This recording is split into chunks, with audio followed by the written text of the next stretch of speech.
Back in the 90s, GM had its first electric car, the EV1, but it canceled that program in 2002, taking those cars away from their leaseholders.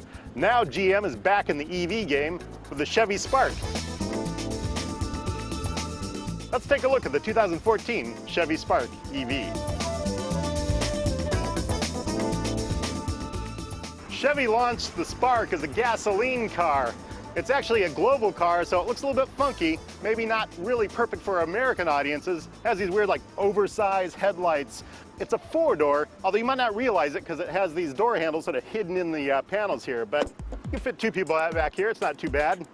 You also got a high roof line, so the cabin is actually not too bad either. You got good headroom here, and I found plenty of legroom, no problem sitting in here. For the EV version, well, we've got the charging port right here. We've also got these 15-inch aluminum wheels. They used aluminum to save some weight. Another styling cue for the EV are these front plates on the grille. Obviously, you don't need a lot of air intake for an electric car. And they also have some styling along here that, if you know the Chevy Volt, this is fairly reminiscent of that car. Now, under the hood here, we obviously don't have a gasoline engine. We don't have too much to see exactly. We've got some power control electronics up here, and the electric motor is down there powering the front wheels. Most of what's going to be down here is batteries, and there's about 500 pounds of lithium-ion batteries in this car. This electric motor actually makes this Spark a lot more powerful than the gasoline version. With the gasoline engine, it's a 1.25 liter.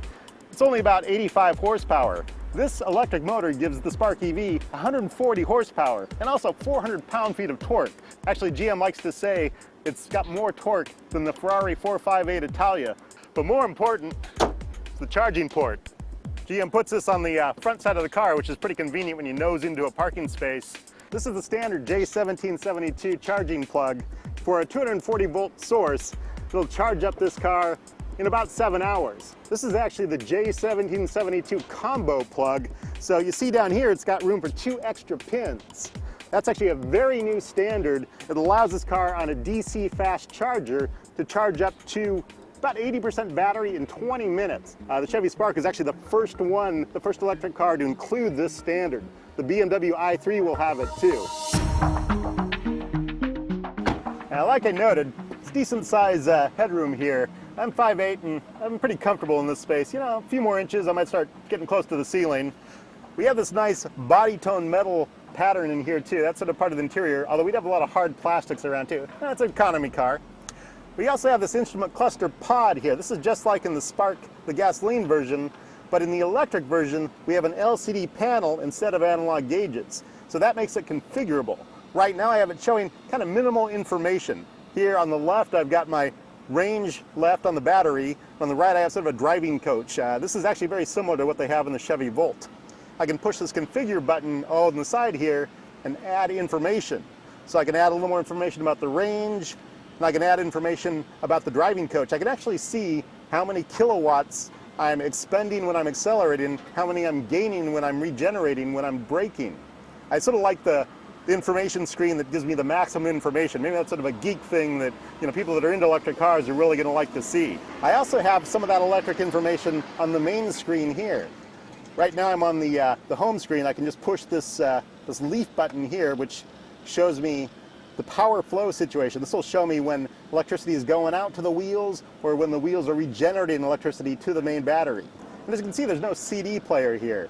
Chevy got rid of the CD player. It's, you know, it seems kind of quaint to me to bring these little plastic discs in the car to like play music from.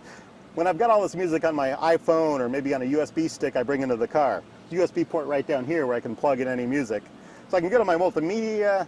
I've also got satellite radio, Bluetooth audio. Of course I got Bluetooth telephone. And I've also got this smartphone link. And this actually gives me some apps here. So I've got like Pandora and Stitcher and TuneIn. I can run those apps if I have them loaded on my iPhone and the iPhone is plugged into the car. Now if I have an Android phone, it'll actually work over Bluetooth. You can also see another app here, Bringo. That's a navigation app that integrates with the head unit. If I had that on my phone, that's $60 for that app, so it's one of the cheapest navigation options you can just put into a car without having it preloaded from the factory. I found 15 places pretty close to you. This car, the Chevy Spark, is one of the first of the Chevy models to integrate Siri. So then through the phone, it'll actually feed me its turn-by-turn directions through the audio system. I don't actually have to look at my phone. I can just hear it tell me when to turn left and turn right, and it should recalculate and handle all that kind of stuff. We've got the shifter down here. This is really just a drive selector. There's no transmission in this car except for a single gear reduction to the wheels. This car has a sport mode. I've used it. It doesn't really seem to do much. I don't know really why they have that here. Maybe Chevy's just trying to convince people that this is a really fast car. The Chevy Spark definitely drives like an electric car. Really just smooth, quiet, forward motion. And you also feel that torque pretty heavily. It moves forward with real authority when you press down on it. You can really take off and get moving pretty fast too. You know, you can also feel that this is electrically boosted power steering. You kind of hear that sort of rheostat-like electric functioning. They don't really hide that very well in this car, so you definitely know it's an electric car. And the ride quality is, you know, pretty so-so. You know, this is definitely not, you know, a luxury car ride. It's far from the Tesla Model S. The 2014 Spark EV goes for about $27,000. With government incentives, such like that, depending on your tax situation, you might be able to bring that down to, say, $20,000, which makes it a pretty reasonably priced electric car. It compares with the Honda Fit EV and the Fiat 500e. They're all about the same size, very different styles each one. Personally, I kind of like the Honda Fit EV for its drivability and its looks and practicality. Now, there's also the Nissan Leaf and the Ford Focus Electric, but those are much larger cars. Those are more mid-sized cars.